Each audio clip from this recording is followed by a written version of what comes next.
Good morning, and thank you for joining Holiday 2021, the critical missing element in your personalization strategy with Michelle Bacharach, CEO of FindMine, and Katharine Reinhold, Director of Innovation at Adidas. As a reminder, if you have any questions during the conversation, please submit them using the Q&A function at the bottom of your screen. Now here is your host, Deborah Weinswig, CEO and founder, Coresight Research. Good morning, everyone, and thank you so much for joining us today. I'm honored to be here with Michelle and Katharine to discuss the importance of the need for brands and retailers to employ the right personalization solution. And this has really substantially increased with customer loyalty being a key goal against the backdrop of a volatile year. Many of us just came out of grocery shop, and loyalty was really one of the key messages that we heard kind of across the board. In terms of, how we've all really kind of adjusted to our new normal and kind of thought about what's important for brands and retailers, this retention of customers, and I probably hear lifetime value in almost every conversation.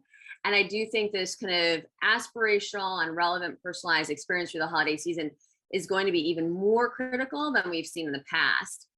And so we want to, in our quick time together here today, cover several topics. So number one, what's currently missing from your personalization strategy?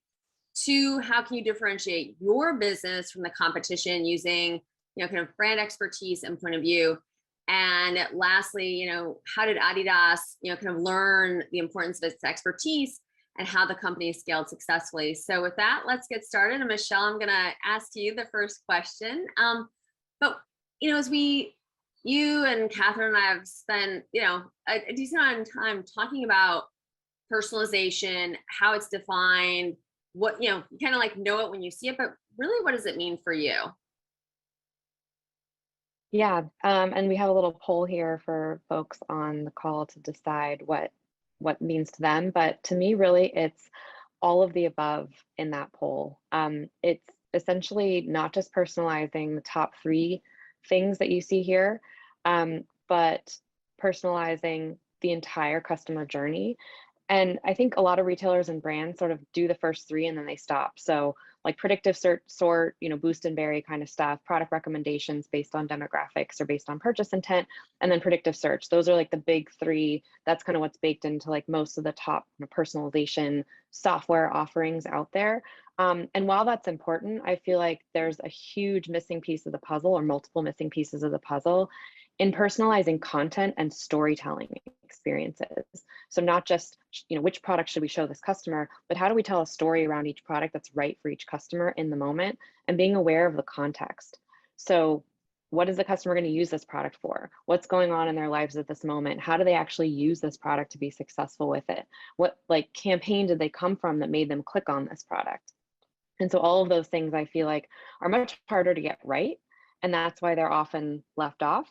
But hopefully that's what we can share with the attendees today is how to hit those, 4 through 7 and beyond on this list.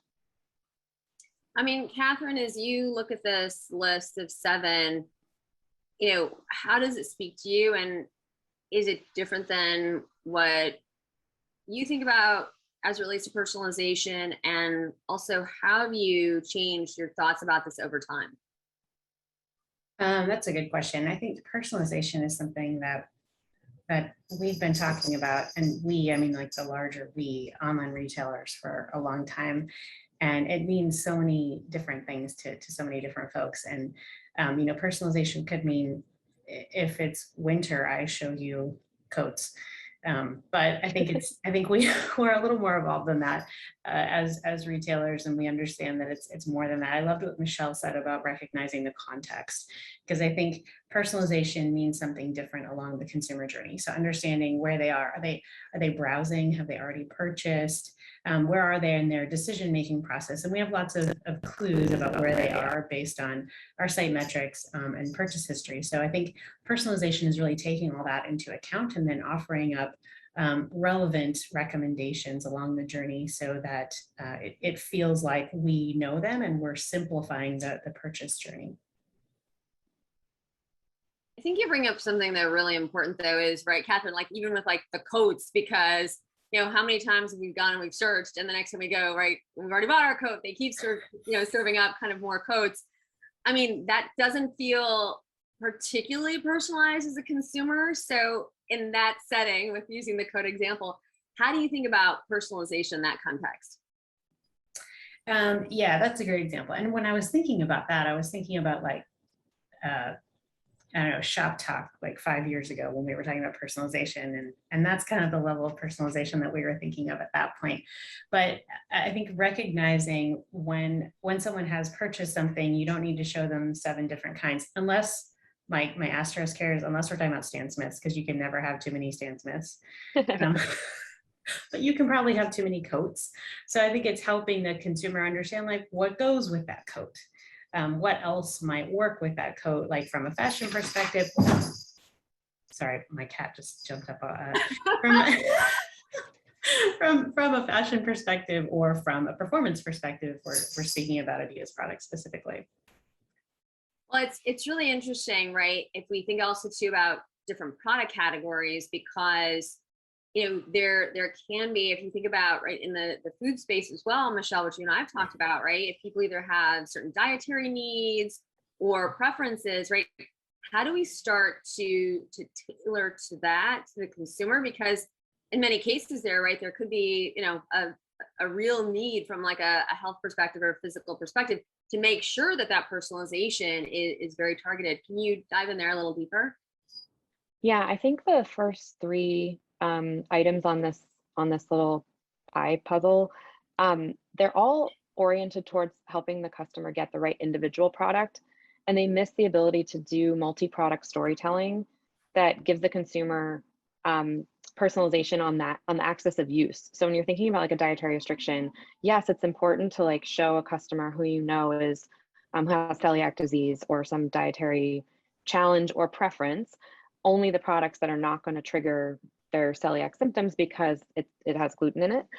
But then like, how do you help them be successful with those products? Because maybe they're buying these products to create a recipe. And so now they have to go do the individual work on each product. Well, I can't use X because that has gluten in it. What's the replacement? And so personalizing on an individual product basis at that point causes a lot more friction for the user versus just presenting them celiac friendly recipes and complete kits based on what you might use those products for and what you know about that customer, and also the context. Thanksgiving is coming up, so those should be celiac friendly stuffing recipes and just common things people are going to be doing, and putting all those pieces together enriches the user experience in a way that not only like helps them get to their end goal faster without all that friction, but then it does translate into higher customer lifetime values and better repeat purchase because you didn't put them through all the hoops that you would have otherwise put them through. I mean, I think it's interesting, Michelle, you bring up this idea. I mean, there's the time aspect, I always think of the, kind of the joy, right? When as a consumer, you discover this product that you either didn't know existed before or, kind of didn't know was applicable for you. And Katharine, as we think about kind of, the journey of, kind of Adidas's, kind of movement to this kind of personalized centric brand, which I've always thought you've done an amazing job with. What did that look like before working with FindMine, and what did it look like, kind of pre and post? How did that change the journey, if you will? Oh, significantly. Before we started working with FindMine, so we recognized the need for a brand point of view on completing the look. So we had built out on our product detail pages a section for complete the look. But we were trying to manage it manually. And so for a brand like ours that is in multiple markets, that was a huge challenge just right out of the gate. We launched different products in different markets. Sometimes even if we're launching the same product in multiple markets, it has different release dates. So this was something that really needed to be handled like at the market level. You couldn't have like one global team handle it, which already meant we had multiple teams across the globe trying to do this. And then also figuring out, when is a product going live? When is it on sale? We don't want to always pair sale items with full price items. What if it's low on stock? That's a terrible experience when you click through and we don't have your size, or when you click through and it's completely out of stock. But managing all of that across all of our products was impossible. So what ended up happening is that we had this cartridge for Complete the Look. And sometimes there would just be a pair of socks in it because that was it. That's all we got. Um, so like comparing what we had before to when we started working with FindMine, it's literally night and day, because now we are having a completed outfit that is based on stock levels, style preferences. It's automated completely, so our merchandisers can go in there and tweak outfits if they want. You know, if we're doing a big launch with Beyonce, if we're doing an Ivy Park launch, we're going to want to really control what goes in that cartridge. But if we are launching a new trefoil tee, we can trust that the AI behind FindMine is going to take care of pairing that and making a great looking outfit. I mean, it's almost Yeah. like you've taken the dream that I'd had as a sell side analyst, right? When I was in the stores, you know, at least every Friday, all of us would hit the malls and, you know, take pictures, put out our weekly reports. But I remember, right, you know, and you see mannequin after mannequin, and sometimes you're like, I just want that whole outfit because, right, if somebody else can kind of put it together for me. And I was like, wouldn't it be great if there was like a QR code and I have like an avatar and they know like my sizes and I can just kind of scan it. They can put it on my cart and I can buy it and it's like, you know, delivered to my home by the time I get there type of thing, which still seems a little Jetsons-ish, unfortunately. But it does seem, Katharine, like we're getting closer to that, because I think you brought up something very important, which is, you know, adidas knowing my size, and so making sure that they're not recommending something that's out of stock that I would ultimately want to purchase. And so where do you see, kind of from where you are now, what does the future look like? Because it has to be one that's, you know, very different than what you thought you might have been able to achieve, you know, not even that long ago.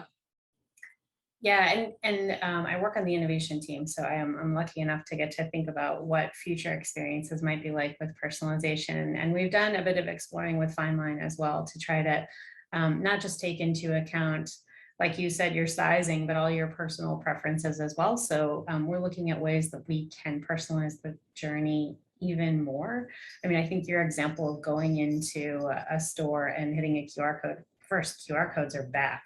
Thank you, pandemic, for bringing those back. That's not an unrealistic, I feel like, goal. And there's already some retailers who have been experimenting with something like that. So I think that's not as far in the future as you might think. That's really interesting. We had a question from the audience, which was kind of at what point of the customer journey is personalization most critical? I don't know, Michelle, if you want to take that.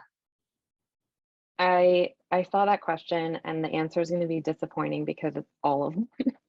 I think that there is no one place that it's less relevant than others. It just takes on different forms. So, you know, in awareness and discovery, one of the reasons that FindMine exists is that we feel like there's a missed opportunity of personalizing to the context. And so the traditional personalization basically is using like customer data. And so like your demographics, your age, your purchase patterns, your income, where you live, what lookalikes you have with other customers. That's really important and great to help you get like the right products to the consumer. But it's also based on a lot of like personal information, which has data and privacy concerns. And I know that when we did some research with you guys at Coresight, the number one like blocker to executing a strong personalization strategy for all the 250 retailers we surveyed was data privacy and security. So if you're thinking about only like the demographic elements of personalization, there's this whole world of like content and context that you're missing that's actually a lot easier and safer from a data privacy and security standpoint, because other than maybe like broad geography, you know, are you in the Northeast or the Southwest? There's literally no personal information that's required to recognize context and deliver a content experience that is personalized based on it. So for example, in the poll, we had this idea of like clicking through an like a Facebook post about the Met Gala and landing in a page that's all the outfits inspired by the Met Gala. That's personalized. And what's happening a lot in the awareness and discovery world is that the customer is clicking through on a beautiful ad and landing in the generic homepage, landing in a product page that has no information to tie back the campaign that they came from. So even in the awareness and discovery phase, personalization is super important, not just about like retargeting or targeting the customer with the right product in the ad itself, but if you're doing more of a storytelling moment, recognize that that customer came from a storytelling moment and continue the story wherever they landed, whether that's product page, homepage, a dedicated landing page, and carry it through in the journey. So I think every single box on this requires personalization at the same, the deeper you go, the more return you're going to get. And that doesn't mean mining additional, more sensitive personal information. It means turning your attention back to those other 4 slices of that puzzle on the last slide, where you might not have made enough investment in personalizing the storytelling in each moment of the journey. Michelle, you bring up something I think that's in addition to kind of customer lifetime value, the other, I would say, kind of corner that we've been hearing a lot about right now is first party data versus third party data, and how absolutely critical that is in terms of success. And I think you gave a great example, right? I mean, because the journey for the customer and starting to kind of understand them a bit better, right? You're getting all of that kind of, in a real time setting. And so I think you can also, what I think is incredibly interesting is this idea that you don't know what journey necessarily the customer is going to have, right? When they kind of start to engage with the brand that's using FindMine. And I feel like that is, it's one of the most exciting things, which is why we're talking today. It's one of the most exciting things that I think I've heard in quite a long time. And it goes back to storytelling, but I think it's so much more. And Katharine, as you kind of survey your customers and kind of what's important to them right now, I would have to assume that since that there is a bit of a kind of Groundhog Day effect, is so much of what our lives are right now. But this idea of surprise and delight has got to be even more important than it's been historically. Yeah, for sure. And I just wanted to echo what Michelle was talking about with data privacy. That's hugely important to our brand. And our headquarters are in Germany. GDPR is something that we've literally been working on for years to get ready for. So working with partners who understand data privacy and who don't require any PII is really, really important to us. But to your point, yeah, I think the surprise and delight thing, the storytelling aspect is really important, and also using the right tool in the right place. I think there's a lot of recommendation partners or providers who will say you could use this everywhere. This works for everything. But the truth is it doesn't. So if you're working with, say, a partner who makes recommendations based on purchase correlation, that's great for browse behavior. If I'm shopping for my 15-year-old son and I know he likes NMDs, it's helpful for me to know what other people who buy NMDs also like. So I could get him something other than NMDs this time. But that's not great if I just bought that crazy leopard print originals top that I'm in love with, and I have no idea how to pull that look off, right? So purchase correlation isn't really going to help me there build out the whole outfit. So I think it's really understanding where the consumer is on the journey and making sure you're using the right tool in the right place. No, I think that's critical. And as we think about what this does to, right, because ultimately I look at personalization as a tool to drive loyalty and, hopefully also, kind of what we see in some other markets is this idea around, I would say, greater engagement with a single brand, right? This idea that, right, they understand me, they represent me, they, continue to kind of serve up content that's also consistent with my core values, in addition to great product. Katharine, as we think about that, because I do feel like Adidas is one of those brands where, people are kind of living the life. How does personalization, complete the look come into play there? As I think, and customers are spending more time really understanding, right, a brand's ethos.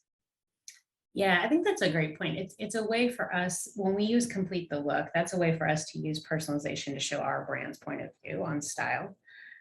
So like I said, purchase correlation is just a collection of products that similar people might buy this, but that is an algorithm that could be based on mom doing all the shopping for the household, right? So just because things were bought together does not necessarily mean that they work together as a full outfit. So we're able to use complete the look in our work with FindMine to present our point of view on, styling this out. This is what the whole outfit could look like. You could really rock this just like Carly Kloss. And Michelle, as we think about, right, this holiday season and many of the supply chain challenges that are already presenting themselves, how can FindMine assist with, kind of in stock versus out of stock versus, maybe putting some things together that we might never have thought as consumers, because that's what we've got. Yeah, so I think there's a couple things there. One is that thinking about the context, again, there's a lot of gift giving going on. And so these gift givers, they're looking for the perfect gift. They might not know exactly, like if you're trying to personalize in a traditional sense, all of your stuff is going to break down because all the data you have on me doesn't apply when I'm trying to buy for my husband or trying to buy for my brother-in-law who I drew in our Secret Santa. Like none of the past purchases or purchase correlation is going to help me there because I only buy for him once every like 3 or 4 years because I only draw his name out of the hat every 3 or 4 years in our Secret Santa, right? So I think that's where thinking about context is more important. And so if there's a product that sparks an interest, like that really cool wild jacket that Katharine was talking about, showing in the fashion context, okay, here's how to wear it. Or we work with a luxury jeweler. And so you might be looking at a particular, very popular model that everyone's getting this year, but there might be 2 or 3 pieces that can stack with that bracelet that you're looking at. Another one is gift cards. We just talked about this. The gift cards are really, really popular. They're a huge moneymaker, but it's the gift giver, they can feel slightly impersonal. And so providing a style guide that goes with that gift card, that's a digital asset that can be emailed with the digital gift card or even like printed out and given with the digital gift card, can help give that gift giver something a little bit more personal than just the card, and then also helps translate that purchase into a longer term customer lifetime value. Because the other thing that we hear from retailers that they struggle with at the holiday is that it's a peak season, which means it goes up, but then the other problem is it goes down on the other side. So how do you carry through that repeat purchase after the gift giving season, after like the really big sales are over? How do you get those customers coming back in Jan, Feb, March, and April? So if you can tie your personalization back to how you think they might be using the product. For example, they bought something in November, and then in April, can you hit them with well, here's your spring style guide to wear this product in the spring. Or now a coral lip has become really popular. Let's show you how to take your mascara and foundation that you bought back in November, replenish it because you're probably out, but also introduce a coral lip, and we're going to give you the guide to how to do that. All of that stuff helps increase repeat purchase considerably and can help you limit how much that peak, like what the slope of the peak is on the way down. Yeah, I think, as somebody who thinks a lot about holidays and holidays on a global basis, and because there are many important ones, as we think ahead. I mean, we just went through, the Mid-Autumn Festival, we've got, kind of all kinds of holidays coming up. And there are, and I actually think that there is this opportunity, but, talking to both of you, because people want a reason to celebrate, And I think that there's also, if we think about complete the look and this personalization, to educate the consumer about, these holidays that are happening and why, how can they engage and why they need to engage. And, if we think about, you've got International Women's Day, March 8th. I feel like, because you talk about the way down, but I'm like, I actually think it can just be, there's this continuous, oh, I get to celebrate this, and then I get to celebrate this, and I get to celebrate this. And this joy that we seek, and it's all secular, not religious holidays, but that we can all partake in. And I feel like, I mean, what better gift to get than a pair of adidas shoes, or something that you're gonna also really treasure. And I feel, Katharine, that as a global brand, you have to think about this in a completely different way than many. How does that, kind of your, in some ways, the holidays that you keep on celebrating, and obviously you've got, kind of you've got the kind of Christmas holiday, but you also have Double 11 and 618 and Big Billions. I mean, there's many large holidays that are, impacting in a very positive way the consumer. How does that, in some ways, when there was just, kind of a holiday that everyone focused on, but now that there's also this opportunity for multiple holidays, how does that change your business and how you think about personalization? That's a really good point. And I'm always, every year I'm shocked by the sales for Singles Day. It's huge. It's, I mean, so I got to check. Is that right? Did you? Well, especially like the first 10 minutes, I'm like, I must need to like, but everything's in like the cart, right? Like the night before. So the minute like midnight hits, it's like whoosh. And so it is really quite fascinating and just, it's just, and for some ways, right, if you think about it, right, it is a preview into kind of like the Christmas holiday season. And, there's a lot that can be learned from a brand for that too. Yeah, for sure. And I think you're right. Consumers do want to keep celebrating and have something to look forward to. And I think so much has shifted in the last year and a half, right? We know consumers are shifting to online purchasing more than ever. Consumers that have never done it before. A friend of mine, he's been in e-com for decades, and his dad, his 80-year-old dad, made his first online purchase during the pandemic. Like, that internet, it's handy, right? So we know consumers are shifting to more digital sales, but we also know that I think before the pandemic, we all had this probably false confidence that we knew what was going to happen with the world, and then, well, we don't know anything, right? And last year, especially with COVID and making sure that our employees and our distribution centers were safe, sometimes we had to shut down a distribution center and really react to that. So I think it's twofold. It's like keeping the excitement going, but also making sure that you take care of yourself operationally and you can continue to deliver a good customer experience. So having a tool like FindMine where you can, okay, this DC is offline. We can't recommend any of the products from this DC because we need to push from DC2.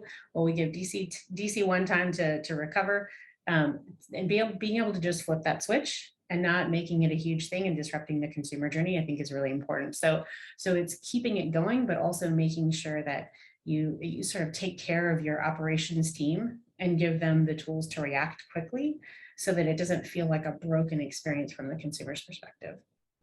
And I think No, that's one of the things that's so hard about tying personalization to content, because when you're doing content and you're doing storytelling, in the traditional sense, you're producing an asset in Photoshop, you put it in an email, you build a landing page with your merchandising team to kind of pull and curate the like, it's snowing today in the Northeast and let's do a campaign around this. Like that's something that's not real time enough in the traditional world of storytelling. Like you're planning out your New Year's campaign like 6 months in advance, and you're planning out Valentine's Day 6 months in advance, and a snowstorm happens in the middle and you have 2 days to like get that up and running. That's not even happening. So to be able to like shut down a distribution center and pull every piece of product out of content instantaneously that lives in that distribution center, so you're not leaving your customer to an out of stock disappointment when they see this beautiful asset and they want to buy that product, but oh, it's not available because it's from the DC that shut down. That's something that's really hard to do. So that's why a lot of brands and retailers like don't even bother trying to personalize their storytelling and their content creation, because the out of stock disappointment is one of the worst disappointments for the consumer. So they just say, well, we're not going to do it at all. But that doesn't have to be the case if you're working with technology partners that can keep up with that real-timeness, especially that's gotten so much more important since the pandemic, when who knows when an outbreak happens and a whole store has to get shut down and maybe you're fulfilling from that store, you have to be able to react in an instant. No, I have to say, Katharine, bringing up that idea around kind of this real time, kind of, right, we're all rolling in one direction and then, oh my gosh, we have to like, go in a different direction. I think, I feel like we've all learned to pivot, but sometimes having a partner that we can rely on to help us, I do think is really kind of mission, because I think the other thing is, right, we all have decision fatigue.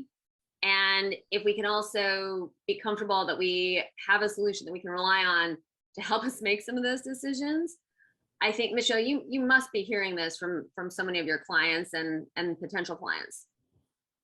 Yeah, absolutely. I mean, there's like so many tools and technologies available to brands and retailers. It's like death by paper cuts a lot of the time. But I guess maybe, Katharine, I can ask Even you, internally in the organization. and Katharine, maybe I can ask you is, how did you originally kind of discover this as a need? So we were looking at, like I said, I'm on the innovation team, and we were looking at ways in which we might use AI to enable our online business. And talking with our ecom team, we talked about the problem of complete the look, which is that it's really powerful for us to use to upsell and like to encourage that repeat purchase behavior. But it's really time intensive and manual, and it's really hard to get right from like a person's perspective. Also, it's a pretty like not very satisfying job because it's checking stock levels and things like that. So we started looking around for partners that might help us, and we did look at some more traditional partners in the recommendation space and tried to like work with their algorithms to try to make it happen. But it would be like, you know, pairing 3 pairs of pants with a shirt. It just didn't, people don't wear 3 pairs of pants at a time. I don't know, maybe it's really cold, you might, but generally it's like a 1 pair of pants situation. So so then we met Michelle, and really loved her offering and loved how we could have our personalized point of view, but then also remove all the operational burden from the team, so that they could just really go in there and like use their expertise as merchandising professionals rather than stock checking and all the kind of stuff that they had to do. I think last year with the pandemic, the being able to operationally take care of our teams was also just super valuable. Another thing that we were looking for when we were selecting a tool is a brand that can go live with a completed outfit when our product goes live. So no delay. We know that we get a lot of heat on our products when they're newly launched. So we want to make sure that we capitalize on that heat the day we launch. You know, we don't want to launch an outfit with it 3 days later, which is something that you would see maybe more with a manual solution. So we wanted to be able to like day 1 product launches, we got a great outfit, you can check out the whole package to really increase that. What we saw was increased rates in repeat purchase behavior, return visitors, and then higher average order value. So consumers were really inspired by what they saw, and then maybe also cause them to come back. That was a cool outfit. I wonder what else is new at Adidas this week. It goes, I think that this kind of AOV and customer lifetime value, and really, you know, kind of some of the, I think, real challenges that a lot of retailers are facing, right? I mean, we're starting to kind of check some of the boxes, which I think is really critical. We actually have a lot of questions in the queue, so I'll start to ask those. And once again, I just want to ask the audience, if you have any additional questions, please, you know, kind of drop them in the chat and we'll make sure we get to them. So I'll just kind of fire these off. How do Adidas collaborations work into gaining brand loyalty? Katharine, I'll turn that one over to you. Oh, that's a really broad question, because we do a lot of collaborations with a lot of partners, both technology partners and talent partners. We're definitely trying to leverage the best tech out there to make the best consumer experience, because we know that our consumers come to us for a point of view, and Adidas has such a long history. And it's like very personal for some people. Some people will remember like the first time they got their first pair of Adidas, and that's like a thing, right? And we remember that too. That's like an interview question we ask, when was your first pair of Adidas? But people feel really connected to the brand. So we want to make sure that when we are doing storytelling and we're partnering with personalization vendors, we're doing it in a way that feels really authentic to our history and to how we want to show up with our consumers. I'll just add as an Adidas consumer that there's sort of like the Adidas point of view, which is cooler and better at sport than I ever am. And that's really why I started the company. Like I started FindMine because I felt like as a consumer, I lacked that expertise, and that Adidas is cooler than I am. Like I want to draft off of that and be a better version of myself.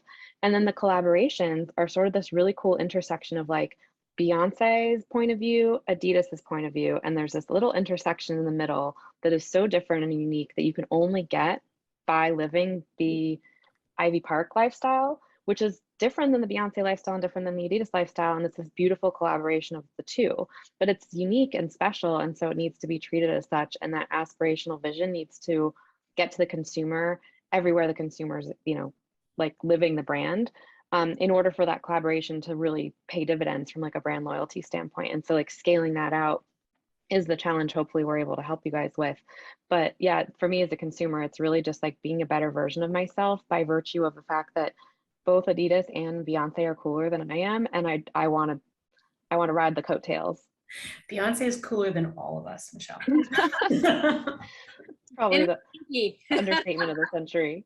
This is an interesting question, which is steps to expand relevance to personalization, and kind of understanding the full journey, and this kind of, there's also, I think it's what we've kind of touched on, but I think somebody wants us to expand. Kind of for holiday gifting, how do we kind of make that for others, not just for ourselves? And I hope I'm paraphrasing that well, but I'll turn it over to you, Michelle, to kick us off, and then maybe Katharine can follow up.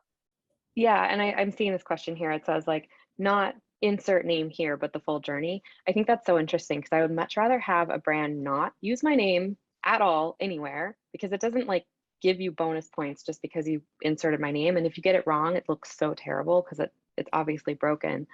I'd rather you not use my name at all and just recognize my context, like participate in the cultural moments or like the micro moments that I'm experiencing. So if it is snowing in the Northeast and everyone's talking about this nor'easter that's coming, give me content that's relevant to that. If I was like, going down a rabbit hole of Met Gala outfits, like give that to me too, like participate in that alongside with me. Just like for home furnishings retailers or home improvement retailers, like that's an area I really struggle. Help me be better at what I'm doing. Like help me figure out which door handle I need to do my renovation project, so I don't have to go down that rabbit hole and take all my time trying to learn how to be a better DIY, like home renovator. Just save me the time and recognize my context and my need in that moment. Forget about my name, forget about trying to figure out my like income and all this stuff that's super sensitive. Just help me be successful in my goals. And to me, that's a much better orientation for a brand to take, because it helps guide you at every step of the journey. Great. Katharine, anything to add there? Just, I love what Michelle said about like, don't use my name. Getting it wrong is worse than not doing it. If the name is wrong or it says dear insert name, that's a much worse experience than if you tried to pull their name anyway.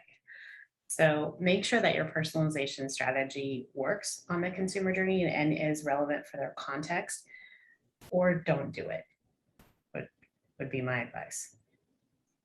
And I think, Michelle, one thing that is kind of coming out in some of these questions is ultimately who owns personalization. And because I do think that in many cases it does fall through the cracks. I think it's fascinating, right? Katharine on the innovation team, right? She kind of discovered this huge opportunity with FindMine, but who owns it in the organization from what you've seen? Increasingly, I'm seeing the CMO start to be the person who's owning at least what FindMine is doing, because FindMine doesn't do everything, right? To Katharine's point, we don't do you may also like and purchase correlation, and we don't have demographic profiles on consumers. We rely on the CDP or the CRM or the other personalization vendors to have that information. What FindMine does is personalize the content. We're taking the content, making sure that the right story is being told, protecting the brand's point of view, and making sure that, again, to Katharine's point, it's better to do nothing than something bad. So if you get the brand point of view wrong, or if you damage the credibility in the consumer's eyes, you might as well just do nothing. So we protect that, and we personalize the storytelling using the brand's lens to the consumer. And so that feels like something that the CMO is much more, in charge of. Whereas in kind of the more like demographic personalization and stuff like that on site, that's usually someone who's in the product team with e-commerce, or like the e-commerce leadership. And then also the CMO is the one usually making the decisions around CRM, CDP, like that data layer. And so I think that decision maker is rising to the top in terms of what we're seeing in terms of the, who's deciding these personalizations. But I think it's a team effort. Like everyone has to be involved, because otherwise you're just going to leave stones unturned and an opportunity on the table. I just want to clarify for the audience. I think you're referring to the chief marketing officer, not chief merchandising officer. Yes, good clarification. Yeah. Great. Katharine, in your organization, how does, kind of whose shoulders does that fall on? Or is it kind of more really a team effort? I would say it's definitely a team effort. Folks across our digital organization are aware of the need for personalization and are conscious of the consumer journey. I think, like Michelle was saying, the FindMine doesn't do everything. That's true, they don't. No vendor does everything. So working with the right vendor at the right place, it takes a whole village. And we have a huge digital organization that works really well to try to tell the story for the consumer across the journey. All right, so we have a few questions left, and I know we're tight on time, so we'll do like rapid fire. What are the key challenges or barriers to implementing personalization tech, data and privacy, et cetera? Data and privacy, 100%. And then that's why we kind of avoid that whole area. The second one is it's technically really intensive. There's a lot of things you can hook up. And so I think one of the best ways to think about it is crawl, walk, run. So find something that you can do quickly. And one of the things that we're switching to now, because code freezes are coming up for a lot of retailers on their websites starting to get locked down, they're not making changes. Email is a very, very easily malleable channel where you can personalize storytelling. You can do a lot of post-purchase follow-up, especially with gift givers or people who are buying, for that holiday sale item and carry that purchase through to Jan, Feb, March, April. And a lot of times you can do low or no code implementations in email, because FindMine, we work with other vendors, List Track and Movable Ink and Salesforce Marketing Cloud, and the vendors can literally do all the technical implementation, and the email marketing manager is the one who's sort of directing what the campaign is, what their goals are, but no one from the brand or retailer has to know code whatsoever. So that can be a really fast one, and I always put that in my crawl strategy. But I would say, if technology is a barrier to getting personalization done, look at email. I have to say, we're hearing more about, kind of direct mail as well, which is interesting for this holiday season. I think because of exactly as you referred to, things changing so rapidly and like the code freezes, it makes a huge amount of sense. All right. Can personalization help my brand prevent holiday out of stocks? What was the question again? Can personalization help my brand prevent holiday out of stocks? Oh, yeah, for sure. I mean, I think if you take care of your operations team by choosing a partner that can check for out of stock or low stock or split stock, you can definitely solve for that. And that's a thing that we have made sure that we take care of, because there's nothing worse than clicking through out of stock or not your size, or we've only got size extra, extra small. Would you like that for your brother-in-law? And also, I think that by tracking how the sell-through is going, like the rate of sell-through. So one of the things our technology does is we can see what is performing well versus the plan and what's performing poorly versus the plan. So all else equal, why put a bunch of stuff that's already on fire into all your content? It's going to sell out anyway. Use that opportunity for something that's a middle performer or a low performer, all the while testing to make sure you're not tanking your overall revenue by putting something that's a low performer in everything. But using that dynamicism to your advantage rather than as a detriment can mean that the stuff that's going to sell out is going to sell out anyway, and you remove it immediately so there's no disappointment, and you're using a slot for something that may not have sold out if you didn't give it the boost, using the technology partner you've chosen to do that. Yeah, exactly. Or something you just happen to have a lot of extra stock on because it's a pandemic and all your wholesalers have refused shipments, and so now you have a lot of Stan Smiths. You can never have too many Stan Smiths. You can never have too many Stan Smiths. Never, ever. All right, 2 more questions. One, how does FindMine work with live commerce, live streaming? Great question. We actually work with one of the original live streaming companies, a la like TV shopping in Canada. It's the Shopping Channel. And so they're literally doing a show about a product, and often a celebrity is on there, and they're doing a showstopper event. Our technology is in supporting the folks who are fulfilling those orders, whether that's in the contact center, or whether that's on the website, or whether that's in a post-purchase environment. But those people are humans, the people who are doing the live shopping stream, and their curatorial abilities are limited because they're human. So if you're looking at a 10,000 product catalog, which items should go with which other items for which occasions, what stories to tell about each of those, that's a lot to manage. And as a human, just doing that on your own, you're going to just cherry pick off the top. Whereas what FindMine can do is support that person who's creating that live stream, or put content alongside that live stream that touches on more of the product catalog and saves that person 90% of their time kind of curating that experience, and or adds additional storytelling moments alongside what they're already talking about. That's fascinating. I mean, as you think about the future of commerce, I mean, and the ability to do that, Michelle, right, in real time, it's absolutely critical. All right, last question for Michelle. How long does FindMine take to implement? Oh, great question. It's 2 weeks from the time we get the product feed to turn around our machine learning and plug it back in. Normally for the brand to give us the product feed and to implement our API or JavaScript onto your website or into your email campaign, it's like 2 to 4 weeks. And so those things happen in parallel. Great. All right, Katharine, last question for you. As you think ahead to holiday, which I guess in some ways technically we're almost in it, how is personalization helping you pull holiday forward this year? I would say we're thinking about personalization, not just from, like I said, the consumer journey perspective, but also the operational perspective. So how can we take care of our future selves and the things that we don't know that are going to come up, and make sure that we're working with partners who can help us adapt quickly if we need to operationally, if we've got excess stock or we need to redirect from a shipping location. So I would say operationally is probably the biggest thing. And you know, when we think about holiday and the volumes that we're dealing with, we want to take care of our future selves and make sure that we can get it all done and continue to deliver that great experience for our consumers. Fantastic. Well, I wish both of you phenomenal luck over the holiday season, which is, I can't believe, already upon us, as you know, everything's kind of moving a bit earlier. Michelle and Katharine, thanks for your time. I learned a ton on personalization and as it relates to live streaming, and I think some of the privacy issues and how this solves. I mean, there's so much to unwrap here, and obviously a huge amount of opportunity for brands and retailers. Thank you so much for your time, and have a great holiday season.